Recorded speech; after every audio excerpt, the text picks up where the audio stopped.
A police officer targets black man. 10 minutes later learns he's his new boss.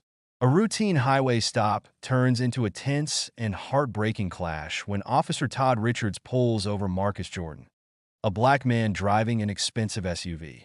The flashing red and blue lights pierce the night.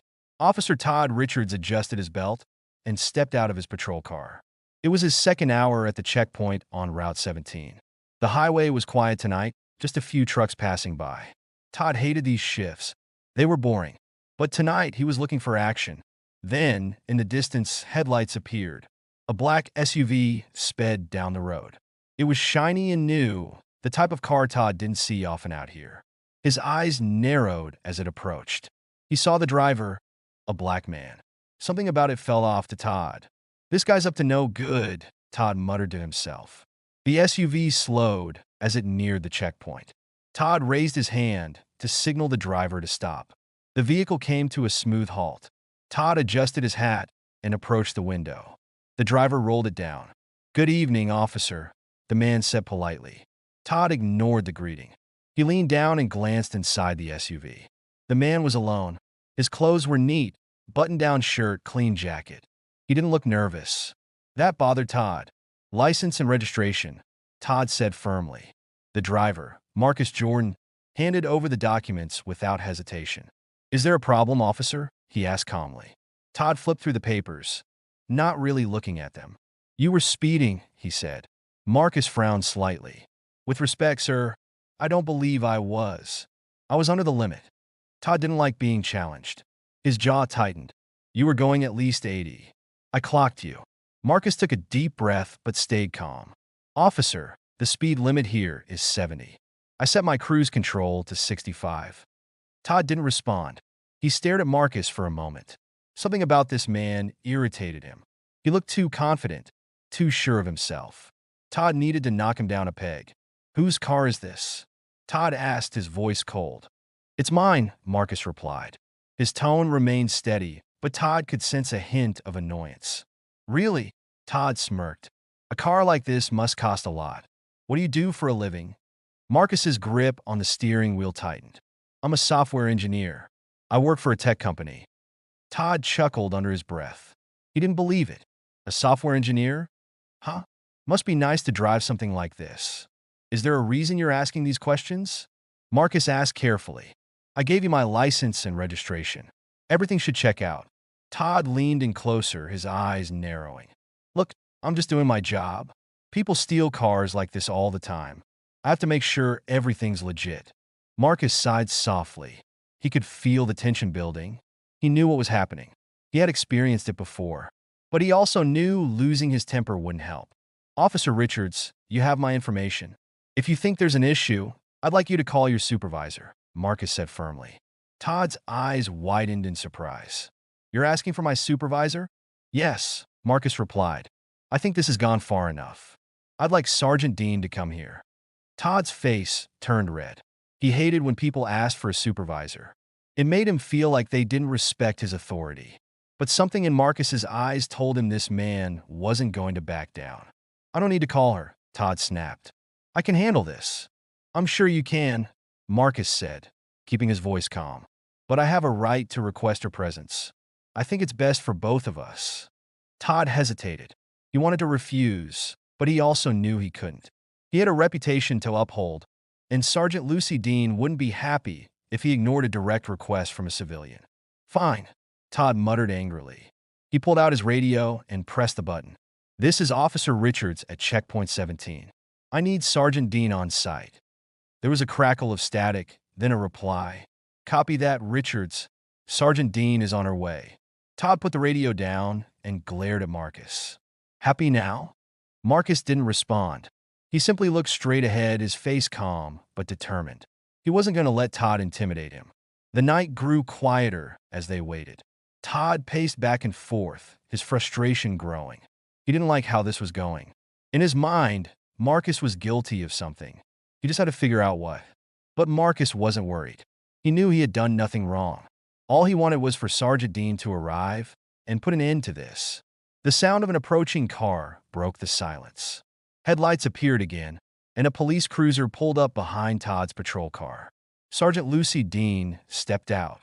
She was a tall woman with a commanding presence. Her sharp eyes quickly took in the scene. "Richards, what's going on?" she asked as she walked over. Todd straightened up, pulled this guy over for speeding. "He's being difficult. Wanted me to call you." Lucy raised an eyebrow and turned to Marcus. "Good evening. I'm Sergeant Dean. What seems to be the problem?" Marcus explained everything calmly, detailing how he had been stopped and questioned.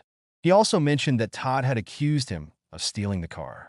Lucy listened carefully, her face unreadable. She turned to Todd.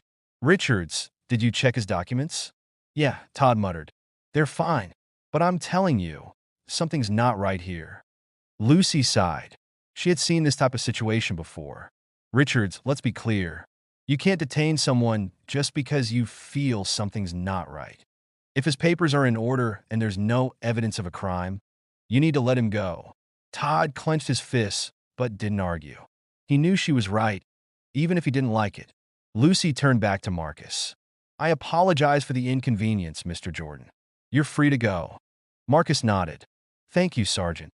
He started the SUV and slowly drove away, leaving Todd standing by the side of the road, his face red with anger. As the SUV disappeared into the distance, Lucy crossed her arms and looked at Todd. "We need to talk, Richards. This isn't the first time you've stopped someone without cause. It needs to stop." Todd didn't respond. He knew this conversation wasn't going to end well. The tension in the air remained thick, even as the night grew quieter again. Marcus might have driven off, but the events of this night would stay with both men. For Todd, it was a reminder that his actions had consequences. For Marcus, it was another moment in a long history of being judged unfairly. Todd stood by the side of the highway, his jaw clenched tight. He hated how Sergeant Dean had forced him to let Marcus go earlier. Something about that man still didn't sit right with him. Todd couldn't shake the feeling that Marcus had gotten away with something. Suddenly, he saw headlights again. It was the same black SUV. The vehicle had turned back and was now coming toward him. Todd's heart raced. This was his chance to prove something. Maybe Marcus thought he could outsmart him, but Todd wouldn't let that happen. The SUV pulled over near the checkpoint. Marcus stepped out calmly, his face serious. He approached Todd with measured steps. Todd straightened up and put his hand on his belt, ready for trouble. "Officer Richards," Marcus said in a steady voice, "I left something important unsaid earlier." Todd crossed his arms. "Oh, and what would that be?" Marcus took a deep breath. "I don't appreciate being harassed for no reason. You targeted me because of how I look. You treated me like a criminal when I've done nothing wrong." Todd's face hardened. "You're making it about race? That's not what this is. Don't play the victim." Marcus shook his head. "This isn't about playing the victim. It's about facts. You stopped me, accused me of speeding, and questioned if I stole my own car. You crossed the line." Todd's temper flared. "You were acting smug and arrogant the whole time. Maybe if you just answered my questions, this wouldn't have escalated." Marcus's eyes narrowed. "Smug? Arrogant? No, officer. I was calm. I didn't raise my voice. I didn't disrespect you. I have every right to assert myself when I'm being treated unfairly." Todd took a step forward, his body tense. "You think you're better than me? Huh? Driving a fancy car, telling me how to do my job." Marcus stood his ground. "You need to stop this now, officer. I'm warning you. Your behavior will have serious consequences." Todd laughed coldly. "Oh, really? And what's that supposed to mean? You're threatening me now?" "No threats," Marcus said, his tone firm. "I know my rights. If you keep this up, I'll file a formal complaint. You'll regret how you've treated me tonight." Todd's hand hovered near his radio. He wanted to intimidate Marcus, to show him who was in charge. "You're on thin ice. I could arrest you for obstruction right now," Todd said, his voice low and threatening. Marcus didn't flinch. "For what? Standing up for myself? I'm not afraid of you, officer. You can't bully me into silence." The tension between them grew thicker. The quiet highway around them felt heavy with unspoken words. Marcus remained calm, but Todd's face was turning red with frustration. At that moment, the sound of another car approaching broke the silence. Both men turned to see Sergeant Lucy Dean's cruiser pulling up once again. She stepped out of the car, her sharp eyes instantly assessing the scene. "Richards," she called out, her voice firm. "What's going on here now?" Todd quickly walked over to her, trying to maintain his composure. "This man came back after I let him go. He's being difficult again. He's trying to challenge my authority." Lucy frowned. "Challenge your authority? What exactly did he do?" Todd hesitated for a moment, then said, "I believe he's a suspect in something. He's acting suspicious, and I don't think he owns that car." Lucy's eyes narrowed. "You believe? Based on what evidence, Richards?" "His documents were in order, and you had no cause to detain him earlier." Todd smirked slightly, thinking Lucy would take his side this time. "I've got a feeling, Sergeant. People like him." "Stop right there," Lucy interrupted sharply. Her voice cut through the air like a blade. She stepped past Todd and approached Marcus. "I apologize, Mr. Jordan," she said, her tone respectful. "This has gone on far too long. Please tell me what happened." Marcus nodded. "Thank you, Sergeant. Officer Richards continued to harass me even after I followed all procedures. He threatened me with arrest for standing up for my rights." Lucy glanced back at Todd, her expression unreadable. Then she turned to Marcus and asked, "Wait, Jordan? Marcus Jordan?" Marcus tilted his head slightly. "Yes. Why?" Lucy's eyes widened in shock. She took a step closer, suddenly recognizing him. "I know who you are. You spoke at the Community Safety Conference last year.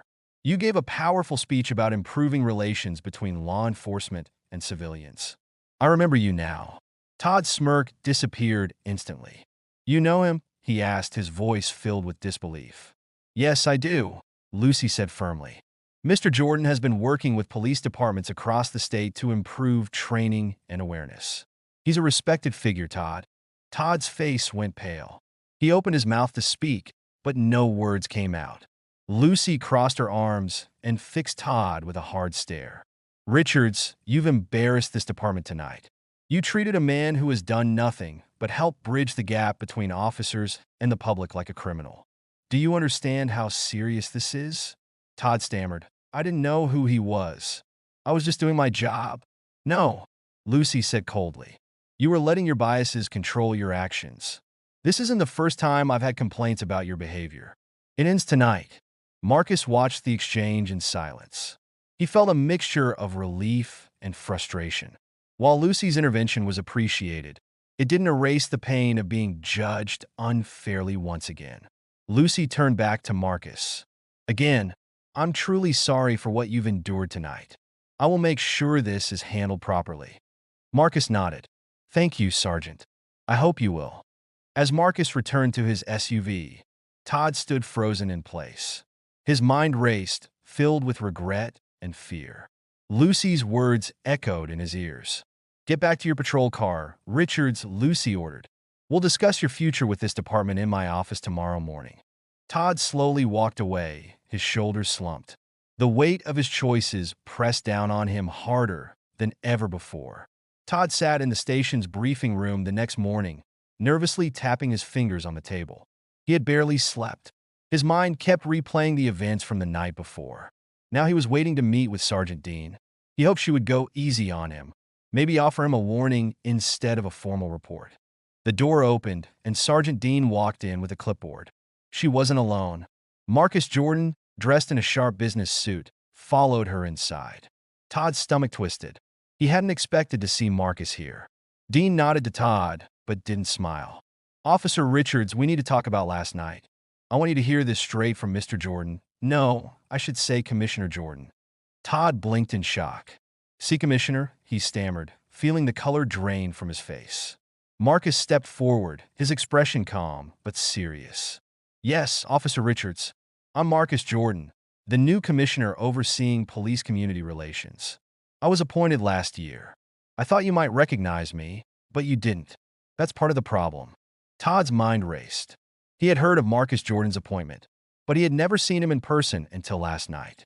Realizing that he had harassed the police commissioner made him feel sick. "Now do you see why I asked for your supervisor?" Marcus asked softly, his voice steady but full of disappointment. Todd couldn't meet his eyes.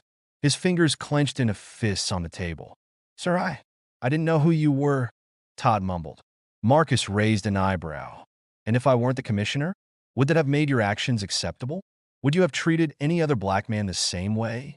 I wasn't trying to, Todd began, but Sergeant Dean cut him off. Enough, Richards, she said sharply. This isn't just about who Mr. Jordan is. It's about your behavior. You stopped him without cause. You accused him of stealing his own car. You let your personal biases control your actions. Todd's heart pounded. He could feel the weight of their words pressing down on him. I made a mistake, he whispered. I didn't mean for things to get out of hand. I was just trying to do my job. Marcus sighed and shook his head. Doing your job doesn't mean abusing your power. Last night, I did everything by the book. I showed you my license and registration. I stayed calm, even when you treated me like a suspect. But you wouldn't stop. Do you have any idea how many people go through what I did? People who don't have the authority or connections I have. Todd's eyes stung. He had never thought about it that way before. He had always told himself he was a good cop, someone who just wanted to keep the streets safe. But now he couldn't IG in. Dean leaned forward, her voice low but firm. Richards, I've warned you before about your conduct. This isn't the first time you've been accused of targeting people based on how they look. But this time it's serious.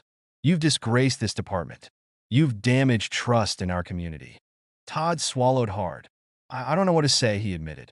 You don't need to say anything right now, Dean replied. What matters is what you do moving forward. You need to confront your biases. You need to change. Otherwise, there's no place for you here. The room fell silent for a moment. Todd struggled to find the right words. Apologizing felt hollow, but he knew he had to say something. I'm sorry, he finally said, looking at Marcus. I was wrong. I see that now. I need to be better. Marcus studied Todd for a long moment. Apologies are a start, but they're not enough. You have to take responsibility. That means real action, not just words. This isn't about protecting your career. It's about doing what's right. Todd nodded slowly. He knew there was no escape from what he had done. The consequences were real, and he had no choice but to face them. Dean stood up, signaling that the meeting was coming to an end. Commissioner Jordan expects full accountability. I'll be submitting a formal report on this incident. You'll also be required to undergo additional training and review. Todd stood as well, feeling the weight of shame and regret settle deep in his chest. Thank you, he said quietly. Marcus gave a slight nod. I hope you'll learn from this, Officer Richards, for everyone's sake. As Todd walked out of the room, he knew his path wouldn't be easy. He had made serious mistakes, and it would take time to rebuild trust. But for the first time in a long while, he was ready to face his flaws and grow. In the station lobby, he paused and took a deep breath. Outside the glass doors, the sun was shining brightly. The day seemed normal, but Todd knew his life had changed. This moment would stay with him forever. He had a choice now, to either remain the man he was or become someone better. Meanwhile, Marcus Jordan left the station with a sense of quiet resolve. He knew there were many more officers like Todd, some who might never change, but others who might. His mission was far from over, but he was willing to keep fighting for justice. It was the only way forward. Sergeant Dean sat across from Marcus Jordan in her office. Todd Richards stood near the doorway, his head lowered. The room was quiet except for the sound of a clock ticking. Todd didn't dare to speak. He knew this wasn't his moment to explain. It was time to listen. Marcus leaned forward, his hands resting on his knees. His calm voice broke the silence. Sergeant Dean, what happened last night isn't new to me. It's something I've lived with for years. No matter my title, no matter my success, people see my skin first. I've lost count of how many times I've been stopped like that. It's exhausting. Dean listened closely, her expression serious. She nodded, encouraging Marcus to continue. I didn't ask for special treatment last night, Marcus said, glancing briefly at Todd. I asked for fairness. I wanted Officer Richards to see me as a person, not a suspect. But instead, he saw someone who didn't belong in a nice car. That kind of thinking is dangerous. Todd shifted uncomfortably, but stayed silent. He knew Marcus was right. Last night, he had seen Marcus's skin color and made assumptions without even realizing it. The truth of his actions weighed heavily on him now. Marcus continued. This isn't just about me. It's about everyone who gets judged before they have a chance to speak. If things don't change inside the force, how can people trust us? How can they feel safe?" Dean folded her arms and leaned back in her chair. "You're absolutely right, Commissioner. It's our responsibility to hold ourselves to a higher standard. We can't let biases control how we do our jobs. Trust is built through respect and fairness, and we've failed in that too many times." Todd raised his eyes slightly. "I didn't mean for any of this to happen. I didn't realize I was treating people differently." Marcus sighed softly. "That's the problem, Officer Richards. You didn't realize it, but the harm was still done. It's not enough to say you didn't mean it. You have to be aware of your actions and how they affect others. You have to actively challenge your own thoughts and assumptions." Todd nodded slowly. His mind was full of memories, past stops, past confrontations. Had he made the same mistakes before and never noticed? The thought made his chest tighten. Dean cleared her throat, bringing the focus back to the present. "Richards, your behavior last night was unacceptable. Because of this, you're being suspended without pay. We'll also review your position in the department. You may lose your job." Todd's face fell, but he didn't argue. Deep down, he knew he deserved it. He had crossed a line, and now he had to face the consequences. "I understand," Todd said quietly. His voice was steady but full of regret. "I need to take responsibility." Marcus studied Todd for a moment. There was no anger in his eyes, only a quiet determination. "Good. That's the first step. You have a long road ahead of you, Officer Richards. But you can change if you choose to. I hope you will." Todd felt a strange mixture of shame and hope. Marcus wasn't condemning him. Instead, he was offering a path forward. It wouldn't be easy, but it was possible. Dean stood and shook Marcus's hand. "Thank you for your patience and your willingness to work with us, Commissioner. I promise you, this department will take your words seriously. We'll implement better training and accountability measures." Marcus nodded.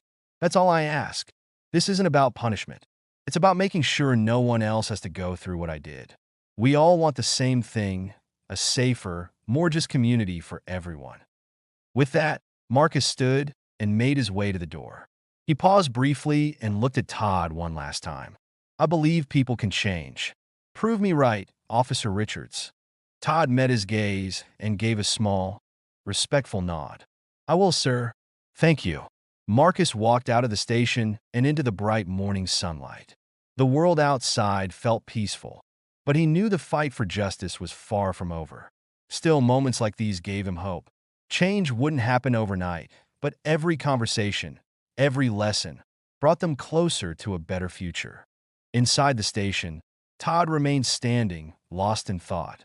He replayed Marcus's words in his mind. You have to actively challenge your thoughts and assumptions. He realized that he had never truly examined his own beliefs before. It was time to start. Dean approached Todd and placed a hand on his shoulder. "This is your wake-up call, Richards. Don't waste it. Take this time to reflect and grow. If you come back, I expect you to be a different man." Todd nodded slowly. "I will be. I won't let this happen again." Dean gave him a firm look before turning to leave. Todd stood alone for a moment, thinking deeply. His heart felt heavy, but it also carried a spark of determination. He had made mistakes, but he didn't have to stay the same. He could choose to be better. As he finally stepped outside the station, Todd took a deep breath. The sun warmed his face, and for the first time in a long while, he felt a sense of clarity. He knew the journey ahead would be difficult, but he was ready to face it. Justice and respect weren't just words, they were actions. And from this day forward, Todd vowed to live by them. He would earn back the trust he had lost, one step at a time.